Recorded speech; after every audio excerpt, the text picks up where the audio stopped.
You're always a sex offender. This man is a convicted sex offender.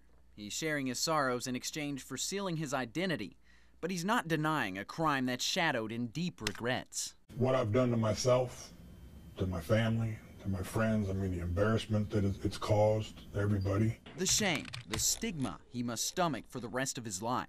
Even myself, before I got into trouble, whenever I heard the word sex offender or sexual predator, I always thought of, child molester. Now imagine your world turned upside down by a knock at the door. Police are on the other side, accusing you of one of the most heinous crimes known to man. No amount of legal fees can fend off the stigma. You're now labeled a pedophile for the rest of your life. An Associated Press investigation found some disturbing cases in which innocent people have been branded pedophiles. Co-workers or loved ones stumbling upon child porn placed on a PC through a virus.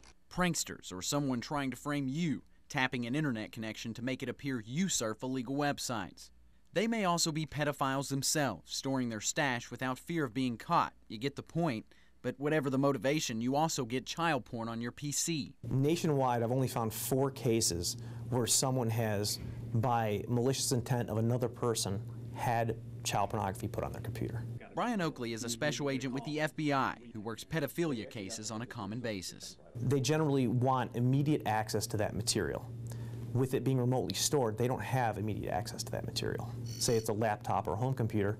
When they want to access it, it may be off, your network may be down, you may have changed computers. They would no longer have access to that data. This cybercrime specialist downplays the likelihood of having a pedophile store their porn on your PC, but says accusations aren't totally uncommon. Commonly in some kind of domestic dispute, say a divorce of some sort or a child custody battle, one of the other spouses may call another saying, my spouse has or my ex-spouse has child pornography on their computer. And many times we find it was placed there by the spouse who had called in. Oakley says there are several ways to protect yourself from cybercrimes and ways to tell if you've been framed.